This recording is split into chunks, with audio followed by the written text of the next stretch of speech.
Shalom saudara terkasih dalam Tuhan, balik lagi channel Kesku Inisiatif, dan kali ini kita kembali Pak Jenderal Komjen Pol Dam Ponghekun yang memberitahu tentang fakta yang belum kita pernah ketahui ataupun belum pernah kita dengar, yaitu bahayanya digitalisasi. Bahayanya itu apa? Sangat bahaya, sangat rawan untuk salah satunya adalah chip atau bisa dibilang antikris 666, karena elit global itu pakai iblis promosi atau untuk menanamkan chip 66 ini di badan anak Tuhan supaya tidak bisa masuk surga tentunya. Orang yang sudah pasang chip ini akan otomatis masuk neraka, ya. Karena itu beritahulah keluarga kalian, beritahulah juga anak-anak kalian kalau para ibu ini menonton, karena ini kita harus waspada untuk mengetahui digitalisasi ini apa. Mungkin sebelum kita ke pembicaraannya, seperti biasa saya ingin membacakan satu firman Tuhan untuk firman-Nya ada di Keluaran 23 ayat 8. Berbunyi, jangan menerima suap. Sebab suap membutakan pandangan yang jernih dan memutarbalikkan perkara orang yang benar. Yang artinya adalah suap itu jahat karena membutakan pandangan dan memutarbalikkan perkara orang benar. Ya, setunungan firman Tuhan untuk kita ini, dan langsung saja kita ke videonya bersama Bapak Komjen Pol Dam Ponghekun. Mari kita simak videonya. Nah, program kemerdekaan ini, bagaimana mereka bisa menggiring kita ke sana selama ini? Ini Homo Imago Dei, kita Homo Imago Dei, kita adalah gambar atau citranya Allah. Itu yang mau dirusak. Terus kita harusnya berkembang kepada makhluk sosial, Homo homini socius. Tetapi kita dipecahkan. Tapi kita tidak merasa kalau kita makhluk sosial yang sudah tidak sosial lagi. Kita ini harusnya seperti sapu lidi. Tapi dia buka ikatannya. Sama-sama masih ada dalam satu rumpun, tapi hatinya sudah tidak menyatu. Itulah kenapa tubuh Kristus pun dipecah-pecah dalam bentuk nama gereja yang berbeda-beda. Dan itu adalah pengkhianatan kepada doa perpisahan Tuhan Yesus dengan para muridnya di Taman Getsemani. Doanya untuk kita supaya mereka bersatu. Baca di Yohanes 17 ayat 19. Ya. Maaf ya, saya buka-buka aja dulu ya. Saya buka. Nah, kita digiring supaya apa? Supaya kita tetap bisa mempertahankan image of God. Jadi dari Homo homini socius kita masuk menjadi Homo religius, manusia spiritual. Tidak seperti sekarang. Sekarang ini kita jadi apa? Spiritual materialis. Katanya spiritual tapi ciptakan dunia ini. Nah ini, benar ini. Gak bisa, Tuhan gak mau kita selain separuh. Kalau percaya, dia penuh. Dia tidak minta setengah, 3/4, 90%. Dia mau 100%. Ketertiban itu ya itu. Supaya kita tetap bisa mempertahankan image of God. Nah, tetapi dunia yang sekarang, kita digiring dalam konsep Homo homini lupus lewat apa? Sistem edukasi, sistem pendidikan. Lalu kita tujuannya apa? Supaya kita jadi pekerja, jadi buruh. Terus bagaimana untuk mendapatkan itu? Kita harus melewati sistem edukasi untuk mendapatkan persyaratan formal. Apa itu persyaratan formal? Ijazah. Ijazah, ya. Makanya kan ijazah itu bukan tanda orang itu pernah berpikir selama dia duduk di bangku sekolah, kan? Tetapi tanda bahwa dia pernah duduk di bangku itu. Dan ijazah adalah sertifikat kita untuk menyerahkan apa? Menyerahkan kekuasaan kita kepada yang menggaji kita. Kita nggak berkuasa. dan kita ditakuti dengan angka. Kalau nggak nanti bulan depan dipotong angkanya atau di fire sama sekali, dipecat sama sekali. Akhirnya apa kata dia, apa kata lu deh, gua ikut, yang penting bulan depan jangan. Diajak jahat juga nggak apa-apa, yang penting take home pay-nya gede. Sadar tidak? Itulah budaya organisasi. Makanya gereja-gereja yang ada itu adalah organisasi gereja, bukan gereja yang dimaksud kita. Makanya gereja selalu cari ada perlu anggaran. Jadi organisasi dunia dengan organisme Tuhan, tubuh Kristus itu berbeda. Berbeda-beda peran, tetapi tujuannya hanya untuk worship of God. Doktrinnya juga tidak boleh berbeda-beda, harus sama. Tuhannya satu, doktrinnya beda-beda. Emangnya apa tuh? Kayak seribu jalan menuju ke Roma. Itu yang dipakai. Karena agama apa yang kita lewati ini sebenarnya apa? Dikontrol oleh Vatikan. Makanya kenapa pernah nggak belajar liturgi itu dari mana? Kenapa harus ada liturgi? Kenapa ada syafaat? Dibilang doa syafaat, padahal di firman Tuhan syafaat bukan bilang doa. Syafaat dan doa beda. Tapi bilang doa syafaat dan doa syafaat bahasa apa? Pernah nggak dicari tahu? Bahasa Arab. Doa syafaat dan doa, bukan doa syafaat. Kita latah, nggak pernah mau tahu. Karena itu udah jadi robot. Kita udah nggak berani mengatakan bahwa mencari tahu. Dan doa syafaat yang dilakukan oleh Tuhan di Taman Getsemani. Jadi syafaat adalah ketika kita punya hati untuk menolong orang lain, kita menjadi media untuk menolong orang lain, itu syafaat. Itu bukan doa khusus cuma di gedung gereja itu. Hidup kita harus selalu punya hati yang syafaat. Itu buat apa doa-doa kalau tidak ada ini? Karena doa itu adalah keterhubungan soul, jiwa kita dengan Dia yang menghadirkan saya ini. Ya. Sudah berapa kayaknya? Bapak minum, kalau ngantuk minum air. Kuncinya kalau ngantuk minum air. Benar, bisa kasih tahu kuncinya. Karena tubuh kita ini tidak bisa jauh dari air. Tubuh kita ini 70% air. Saya kasih tahu ya, tubuh kita ini ada 50 triliun sel. Setiap sel itu ada listriknya. Listriknya itu 1,4 volt listrik. Makanya suka kesetrum. Tegangan istri dengan bapak beda. Makanya kalau saya ngomong nah, ilmu listrik ini dipakai oleh dunia. Kedokteran medis tidak belajar bahwa tubuh manusia dihidupkan oleh listrik supranatural. Dia nggak belajar. Karena dia punya ini gimana Pak? Andalannya apa? Huruf R. Jadi yang menyembuhkan kita bukan mereka, tubuh kita sendiri. Karena ada kuasa Allah, itulah yang dipelihara. Ada listrik, makanya ketika orang sakit, listriknya bantu pelihara. Dicas seperti mobil mogok. Mobil mogok, tempel mobil itu jumper. Tapi dunia ketika kemarin isolasi mandiri. Itu konsep, bukan konsep Tuhan. Konsepnya iblis. Dia ingin membuat kita sendiri dan merasa tidak ada pertolongan. Oh, cinta mati begitu. Bersumpah di depan itu pendeta. Sudah suka senang kita mobil, gue pindah kamar ya.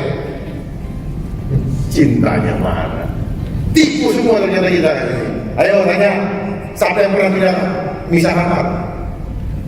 Saya pernah lihat. Om saya sama tante saya. Udah umur segitu mah masih takut pula mah. Bisa kamar. Saya datang, saya peluk om saya, besok sembuh. Sembuh?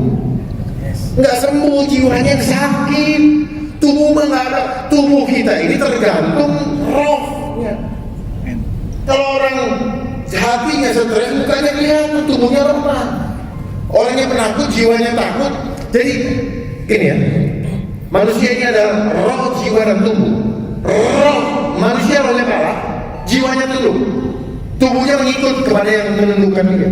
Itu aja bos. Jadi kalau orang-orang yang masih pakai ini pakai itu jiwanya tunduk kepada apa konsep iblis. Hampir di sini paham? Saya bukakan ini, biar jangan kita tolong selamatkan menembak. Jangan mantap mengaku sebagai hamba Tuhan, tapi tidak memberikan dompet kepada domba-dombanya. Ya, cabut, buang. Malu sama Tuhan. Tuhan pelihara kita. Terus kita yang punya tanggung jawab. Ada kebijakan tidak sesuai dengan perintah Tuhan. Taat dengan nama Yesus. Roma 13 tidak seperti yang Tuhan mau ini. Roma 13 itu berbicara apa? Hendaklah setiap jiwa menyembah kepada kekuasaan yang tertinggi. Itu aslinya. Kekuasaan tertinggi itu apa? Kerajaan surga, pemerintahan surga, bukan dunia. Oh, pemerintahan itu dari Allah, oke. Tetapi melaksanakan perintah Dia. Jangan kita berkhianat. Jadi pemerintah yang ada itu harus mengawal perintahnya Tuhan terjadi di dunia ini. Sampai di sini Pak. Bukan sebaliknya. Ibadah dilarang. Berarti bukan dari Dia. Dikhianati. Makanya kenapa para pejabat termasuk saya dulu disumpah demi apa? Ada yang pernah disumpah kan jadi pendeta? Demi apa? Saya bersumpah. Makanya sumpahnya nanti. Banyak yang sumpah asal sumpah. Kita lihat mereka penipu, hanya formalitas. Itu sumpah formalitas.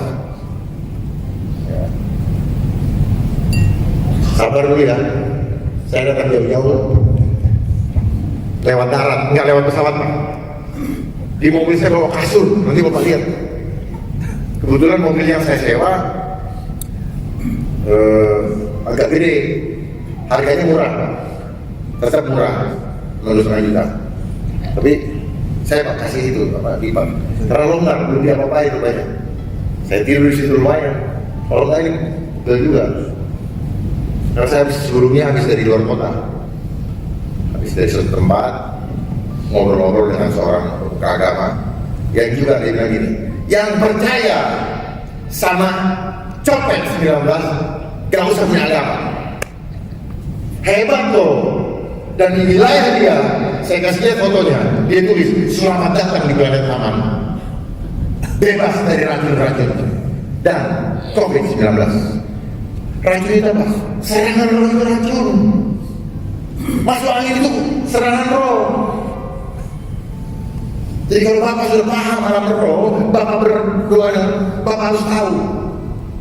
Oh banyak jin. Nah tubuh kita ini selubungi oleh apa? Sil materi. Jadi ada kayak bola kaca. Makanya itu apa? Filmnya Doraemon tuh yang ini. Selain tubuh kita terlindungi. Cuma dia bisa pecah ini apa balonnya ini. Manakala kita tidak hidup sesuai dengan wabara atau firman Tuhan. Jam berapa? Sudah lapar dulu. Sabar dulu. Firman Tuhan. Nanti kita makan jam 5. Makan jam 5, makan firman dulu. Ya, supaya pengetahuan daripada saya bawa ini kaku saya nanti. Nah, jadi itu. Jadi kita dibawa jadi homo founder. Homo founder apa? Jadi pekerja. Terus jadi homo teknologi sekarang ini. Dan akhirnya apa? Kita jadi man of the beast. Menerima tanda bilangan itu. Perhatikan bagaimana mereka mengeksodus orang dari desa hanya untuk dapatkan ijazah. Bapak ibunya, mamanya sebagai yang punya lahan pertanian dijual kepada orang yang sudah punya duit. Lalu pergi ke kota. Dia menuntut ilmu, bahasanya kan gitu. Dari mana pula yang bilang menuntut ilmu? Ya. Wah dia orang terpelajar. Goblok kita dirayu sama orang kata-kata terpelajar. Padahal kita orang yang tergoblok. Dia sekali bilang sama beliau, dulu. Emang iya setelah saya pelajari. Jadi jangan bangga dengan kata logi. Bawa buka kamusnya. Ternyata asal katanya apa? Dungu dan Saya kan sudah belajar teknologi, biologi. Ya kitanya merasa karena nggak ngerti kita pikir kita hebat. Tetapi yang ngasih ilmu kepada kita sehingga sekolah industri menjadi industri itu mereka. Gue tolong-tolongin lu aja ngerasa hebat. Tapi lu bisa jualan dengan ilmu yang lu masih di sekolah untuk dapat duit. Akhirnya apa? Kita semua jadi penjual obat, jago ngomong, ngerti ya?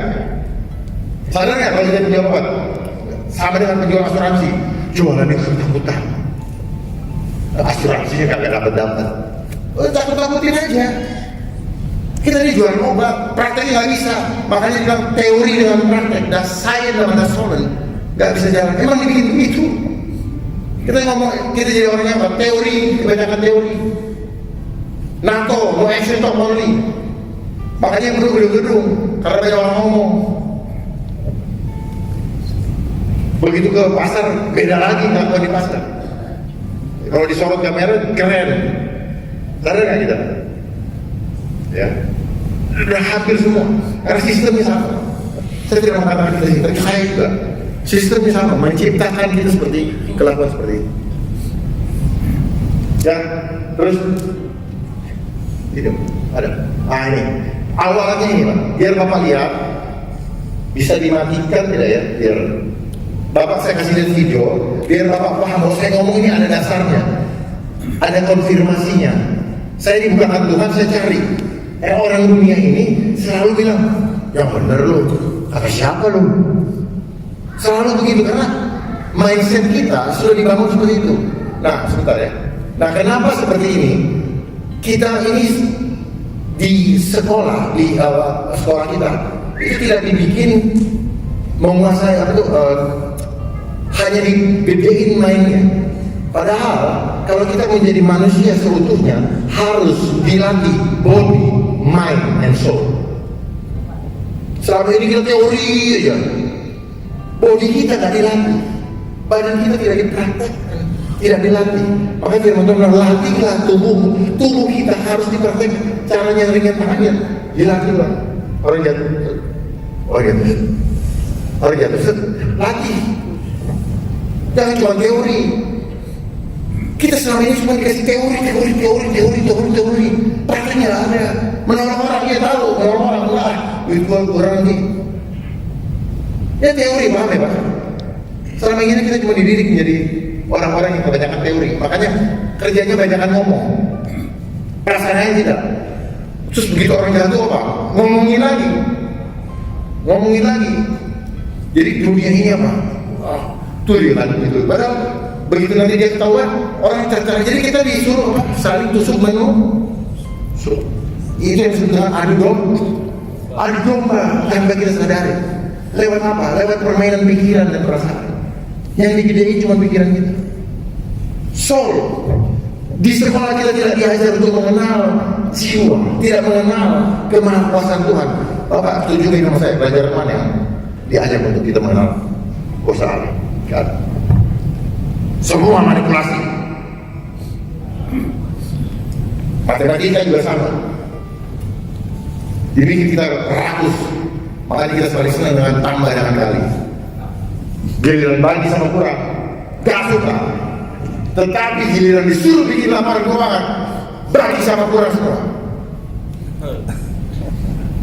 Padahal di sini juga ada yang bohong, nggak semuanya. Ada yang bohong, yang penting ada kwitansinya. Yang penting balance. Itu kan diajarin. Memang diajarin begitu. Jadi dalam ilmu itu diajarin kita. Tidak ada satupun guru ekonomi yang ngajarin menyelesaikan rumus menyelesaikan hutang. Ada rumus cuma apa? Cari uang banyak, bayarin, balikin. Tapi rumus untuk membuat kita berhutang macam-macam. Pancing dia dengan barang ini, marketingnya, kasih dia kartu kredit, 1 jam selesai. Setelah itu hutang mulai datang, gesek terus. Kapan dia juga menjebak kita? Dia jebak kita dengan liburan. Begitu sudah ini liburan weekend, pergi habisin itu kartu kredit. Tapi kita tidak pernah menjawab. Jangan bangga banyak liburan. Itu semua jebakan dan kita hanya pergi ke Bali, kita pergi kemana hanya Labuan Batu, hanya membeli apa? Imajinasi. Sampai di sana apa? Lihat laut, lihat ini kena angin, cari rumah makan, makan lagi. Lihat kerajinan, beli, pulang tidur, besok lagi apa? Ke daerah sana gitu loh kan? Tapi tidak pernah mengenal Tuhan, tidak pernah punya waktu. Jadi jebakan demi jebakan itu diciptakan. Karena kita menggunakan apa? Kalender Gregorian. Gregorian itu menganut apa? Heliocentris. Pusat universe alam semesta adanya di mana? Matahari. Makanya kenapa hari Minggu menjadi Sunday?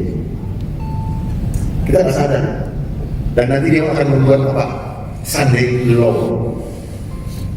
Merusak hari Sabat.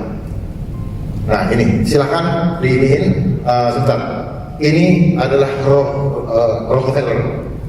Dia menggunakan dia nggak pintar, tapi dia cerdas. Dia memanfaatkan orang untuk membuat apa yang dia mau lewat Frederick Taylor Gates. Dia adalah yang membuat kurikulum yang kita pahami selama ini, kurikulum di sekolah, yang ingin menggiring kita menjadi apa? Kita didoktrin menjadi apa? Budak. Itu intinya. Saya ucapkan terima kasih buat kalian yang sudah menonton video dari pembahasan Bapak Jenderal Komjen Pol Dharma Pongrekun tentang bahayanya digitalisasi. Dan juga saya ucapkan terima kasih tentunya buat kalian yang sudah support selalu channel Kristenku Inspiratif dengan cara subscribe, like, comment, dan share. Dan juga saya mengingatkan tentunya yang belum support channel Kristenku Inspiratif, silahkan kalian support dengan cara subscribe, like, comment, dan share tentunya. Karena channel ini membahas atau membagikan firman-firman Tuhan atau kebenaran-kebenaran dalam ajaran Kristen ataupun Tuhan Yesus Kristus sendiri dalam berupa video-video yang menarik tentunya. Dan juga sebelum saya undur pamit, tentunya saya mau membacakan satu renungan firman Tuhan lagi untuk kalian semua, di mana firman itu ada di Ibrani 4 ayat 10 yang berbunyi, sebab siapa saja yang telah masuk ke peristirahatannya, ia sendiri telah berhenti dari segala pekerjaannya, sama seperti Allah berhenti dari pekerjaannya. Itu dia satu renungan firman Tuhan untuk kita semua. Tentunya saya mau mengundurkan diri atau pamit dari video ini. Dan terima kasih sekali lagi. Shalom and God bless you all. Dukung channel ini dengan cara subscribe, like, comment, and share supaya channel ini dapat membagikan konten-konten yang membangun iman kita. Terima kasih. Shalom and God bless you all. Zaharia 9 ayat 9. Bersorak-soraklah dengan nyaring, hai puteri Sion, bersorak-sorailah, hai puteri Yerusalem. Lihat, rajamu datang kepadamu, ia adil dan jaya. Ia lemah lembut dan mengendarai seekor keledai beban yang mudah. Zaharia 7 ayat 9-10. Beginilah firman Tuhan semesta alam, laksanakanlah hukum yang benar dan tunjukkanlah kesetiaan dan kasih sayang kepada masing-masing.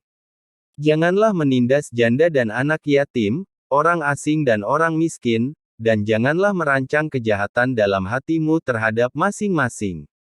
Yohanes 8 ayat 44. Iblislah yang menjadi bapamu dan kamu ingin melakukan keinginan-keinginan bapamu. Ia adalah pembunuh manusia sejak semula dan tidak hidup dalam kebenaran, sebab di dalam dia tidak ada kebenaran.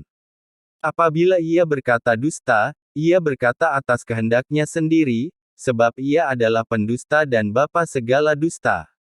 Yohanes 4 ayat 24. Allah itu roh dan barang siapa menyembah dia, harus menyembahnya dalam roh dan kebenaran. Yohanes 15 ayat 26. Jikalau penghibur yang akan kuutus dari Bapa datang, yaitu roh kebenaran yang keluar dari Bapa, ia akan bersaksi tentang aku.